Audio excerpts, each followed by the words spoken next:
Good afternoon. Today we will discuss about law of chemical combination. Law of chemical combination में बहुत सारे different law आते हैं.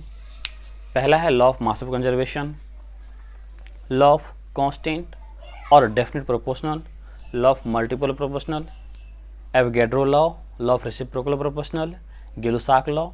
इनमें जितने सारे लॉ है, ये सारे कुछ लॉ है कि जो आपको 12th स्टैंडर्ड 11th स्टैंडर्ड में पढ़ना है, कुछ ऐसे हैं जो 9th स्टैंडर्ड में पढ़ना है. तो चलिए 9th स्टैंडर्ड में 2 ही आपके एनसीईआरटी में मैं 2-3 बताता हूँ आपको. पहला है law of mass of conservation. Law of mass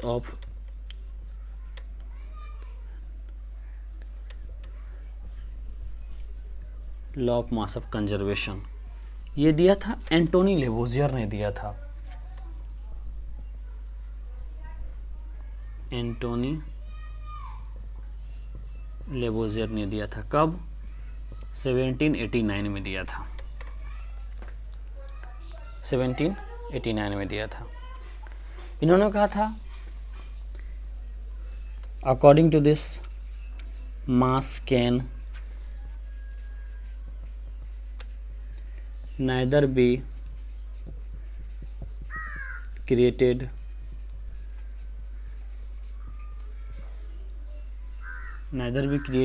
nor be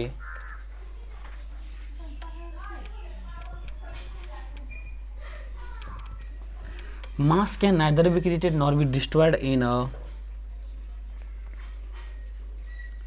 chemical reaction. It means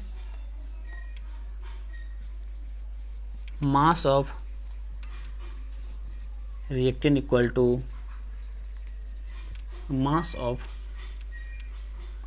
product. एक क्वेश्चन है C+O2 gives CO2. इसमें आपको दिया नहीं है कि कितना अमाउंट यूज हो रहा है, तो आप क्या कर सकते हैं, उसके मास को कंसीडर कर सकते हैं. यानी कार्बन का मास कितना 12, ऑक्सीजन का मास कितना 32, यानी कि इट मीन्स यहाँ लिख सकते हैं 16 × 2. Mass of one oxygen atom is 16 and 2 16 × 2, और यहाँ कितना carbon 12 and plus 32. It means 44 equal to 44, यानी कि mass of reactant equal to the mass of product. अब आइए कुछ क्वेश्चन मैं आपको इस पे करवाता हूँ.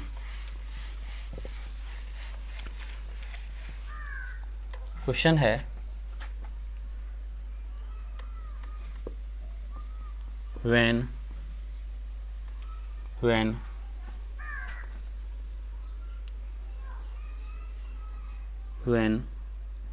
100 gram calcium carbonate decompose to give 100 gram calcium carbonate decompose to give 44 gram of CO2. When 100 gram calcium carbonate decomposed to give 44 gram of CO2, and how much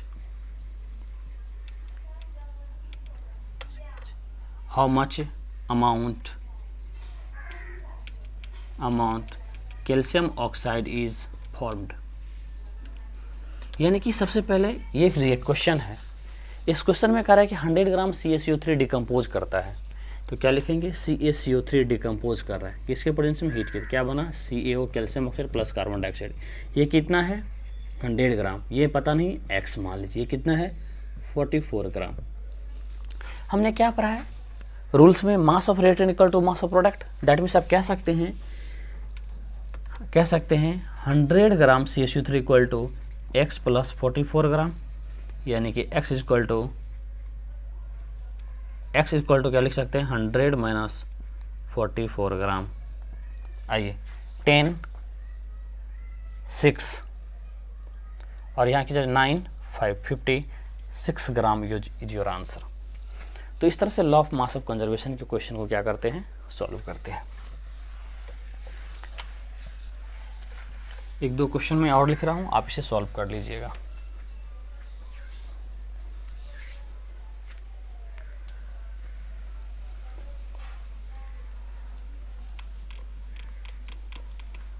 When 10 gram of hydrogen react with 32 gram of oxygen, when 10 gram of hydrogen react with 32 gram of oxygen to give water, how much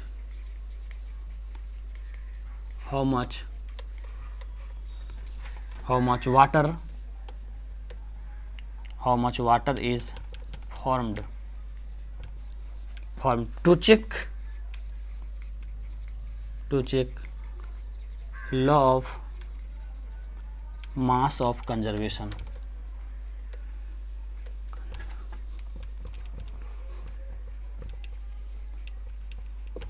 How much water is formed and how to check law of mass of conservation, और check कीजिए law of mass of conservation को। ये question solve कर लीजिएगा। Next point पे चलिए। Next है second में लॉ ऑफ डेफिनिट प्रोपोर्शन या लॉ ऑफ कांस्टेंट प्रोपोर्शन। ये किसने दिया था? साइंटिस्ट था जोसेफ प्राउस्ट। साइंटिस्ट का नाम था, उन्होंने दिया था लॉ ऑफ डेफिनिट प्रोपोर्शन या कांस्टेंट प्रोपोर्शन। इन्होंने कहा था a chemical compound always contain a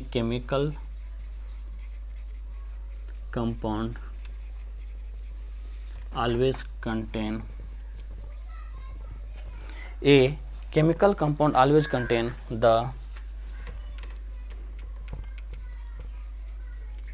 same element. A chemical compound always contain the same element in the same proportional by mass। तो ये इनका स्टेटमेंट था कि एक chemical compound always contain the same elements in the same proportional by mass. दूसरा वे में अगर हम कहें तो कह सकते हैं किसी भी रिएक्शन को किसी भी तरह से क्यों न किया जाए, यानी कि अगर हम CO2 को ऑब्टेन करना है तो ऑब्टेन करने का इसका डिफरेंट वेज हो सकता है, डिफरेंट वे से हम ऑब्टेन कर सकते हैं। लेकिन जो ऑब्टेन होगा CO2 वो हमेशा क्या होगा? एक फिक्स्ड रेशियो में होगा। जैसे मैं एग्जांपल करवाता हूँ, आपको ध्यान से देखिएगा। पहला एग्जांपल देखिएगा, अगर C+O2 कंबाइन करता है तो क्या बना? CO2 बना। CH4 से रिएक्ट करवाई O2 को तो क्या बनेगा? CO2 प्लस वाटर का फॉर्मेशन होता है, इसमें भी CO2 बना। CaCO3 को डिकम्पोज कीजिएगा तो क्या बना? CO2 प्लस CaO बना। इसमें ऑब्टेन होने वाले केमिकल कंपाउंड्स का रेशियो निकाल के देखिए। कार्बन का मास 12, ऑक्सीजन का कितना? 32, यानी कि 3:8। इसमें भी 3:8, इसमें भी 3:8 और इसमें भी 3:8, यानी कि केमिकल कंपाउंड चाहे किसी भी तरीक़ा से ऑब्टेंड क्यों ना हो, ऑब्टेंड होने के बाद जो केमिकल कंपाउंड ऑब्टेंड होता है उसका मास रेशियो हमेशा क्या होता है? फिक्स्ड होता है। ये पहला एग्जांपल हो गया। दूसरा एग्जांपल देखिए एक और।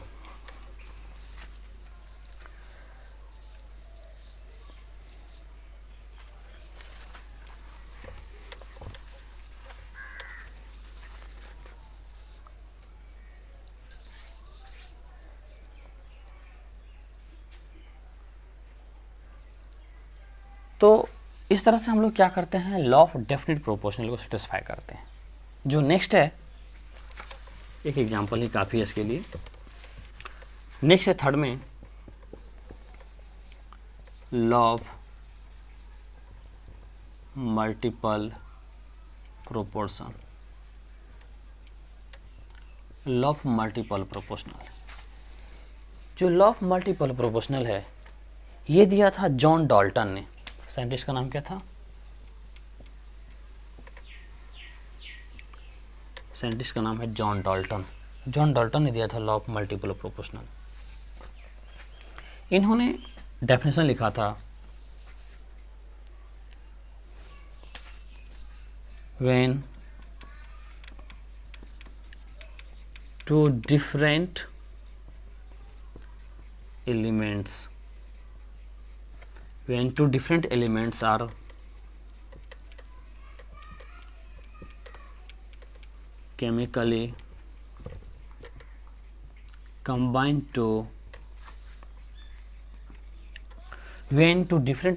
are chemically combined to give two or more different product. When two different elements are chemically combined to give two or more different product. ठीक है। One elements combined with the, अब इसमें देखिए इसमें क्या होगा, one element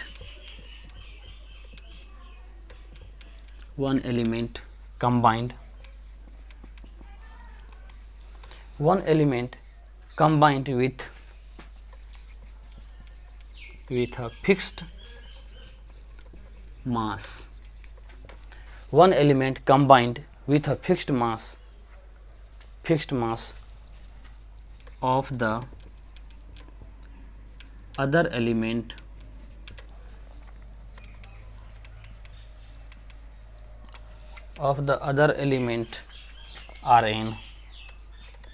are in the multiple ratio. And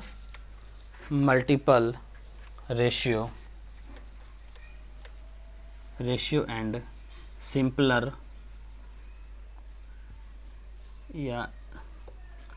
ratio and small whole number कह सकते हैं, स्मॉल होल नंबर।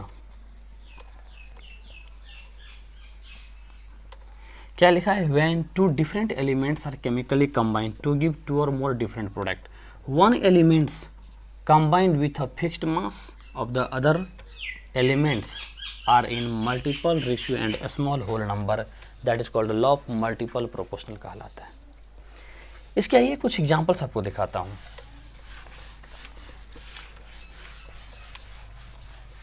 इसके एग्जांपल्स है, पहला एग्जांपल्स है, अगर हाइड्रोजन रिएक्ट करता है ऑक्सीजन के साथ तो क्या बनता है, वाटर बनता है। फिर हाइड्रोजन रिएक्ट करता है ऑक्सीजन के साथ तो क्या बनता है, आपको इसको बोलते हैं हाइड्रोजन परऑक्साइड। क्या बोलते हैं, इसका नाम हो गया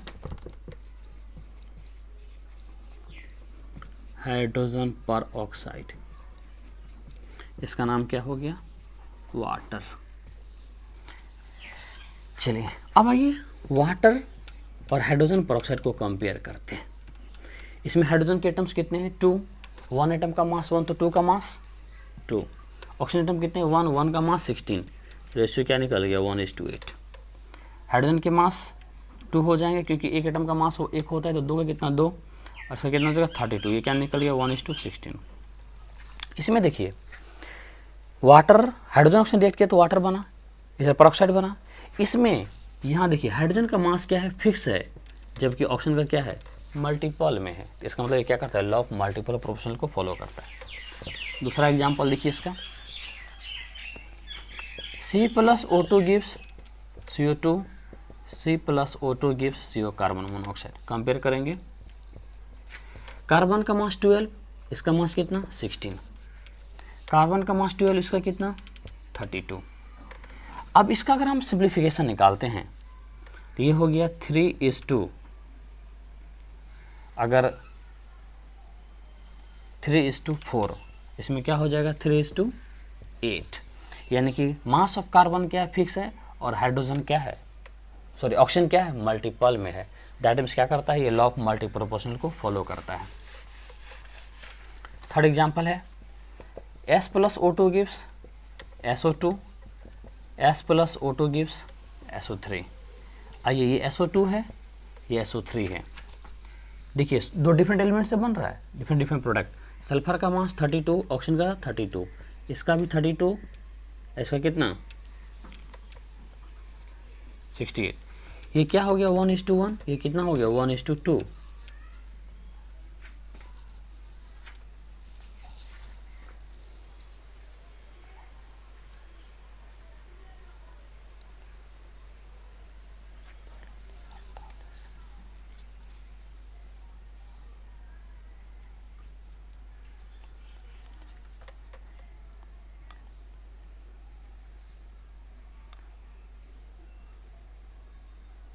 ओह, एक मिनट रुक जाइएगा, ये एग्जाम्पल यहाँ थोड़ा सा फिट नहीं कर रहा है, दूसरा एग्जाम्पल देखते हैं हम लोग।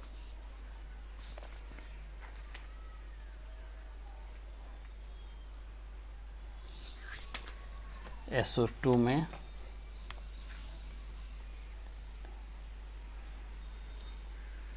SO2 और SO3 में वो मल्टीपल है, ठीक।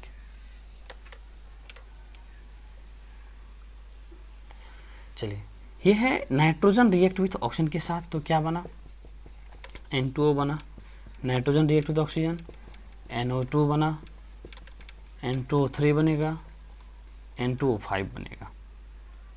चलिए, हम इसमें एक कंपोनेंट्स बनाते हैं। एक में लेते हैं मास ऑफ नाइट्रोजन।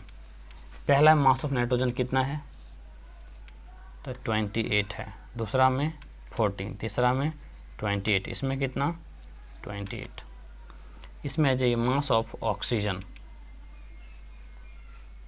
पहला में कितना 16, 32,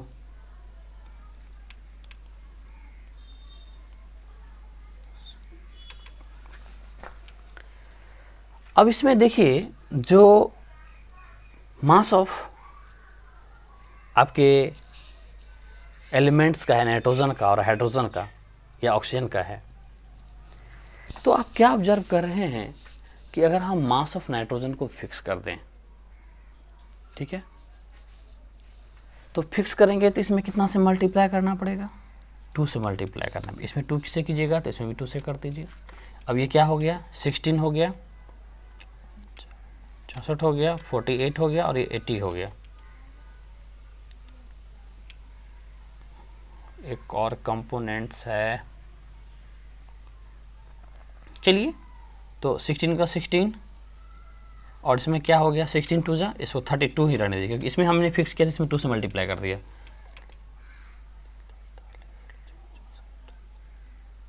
अब ये देखिए एक दूसरे क्या है, ये मल्टीपल फॉर्म है, 16 के मल्टीपल फॉर्म है, तो ये क्या करता है लॉ ऑफ मल्टीपल प्रोपोर्शनल को फॉलो करता है मेनली। जो अब देखिए इसकी आपके एग्जामिनेशन में पूछा जाता है, जो मैंने अभी जो भी आपको एग्जांपल दिया है उन एग्जांपल से जो आपके कॉम्पिटिटिव एग्जामिनेशन में पूछा जाता है कि लॉ ऑफ मल्टीपल प्रोपोर्शनल क्या होता है, डेफिनेट प्रोपोर्शनल क्या होता है, लॉ ऑफ केमिकल कॉम्बिनेशन क्या होता है, ये तीनों लॉ हम लोगों को पढ़ना था जो कि इम्पोर्टेंट्स था हमारे एग्जामिनेशन के लिए। अब आइए इसमें एक छोटा सा टर्म मैं आपको बताने जा रहा हूँ जो नेक्स्ट है atomic number. Atomic number it is represented by Z से रिप्रेजेंट करते हैं, यानी कि कह सकते हैं number of proton in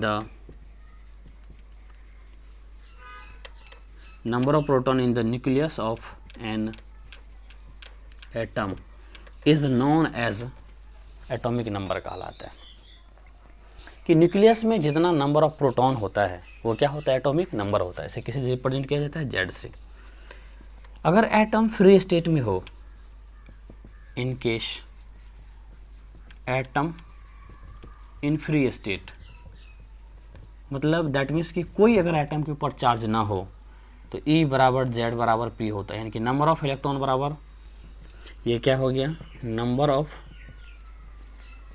electron बराबर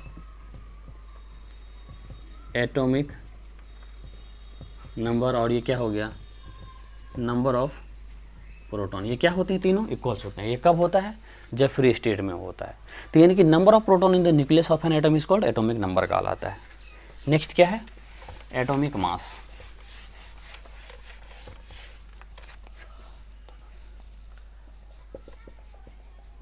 एटॉमिक मास, यही कहलाता है मास नंबर कहलाता है, मास नंबर कहलाता है या एटॉमिक वेट कहलाता है। It is represented by capital A से रिप्रेजेंट किया जाता है। किससे रिप्रेजेंट किया जाता है? कैपिटल ए से रिप्रेजेंट किया जाता है। डेफिनेशन, अगर डेफिनेशन कहे, sum of number of proton, sum of number of proton and number of neutron, sum of number of proton, sum of number of proton and number of neutron in the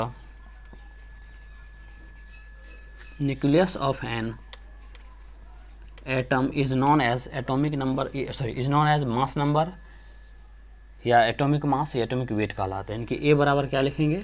n+p। यहाँ से definition याद रखिएगा। चलिए आज की class को ही समाप्त करते हैं। Thank you.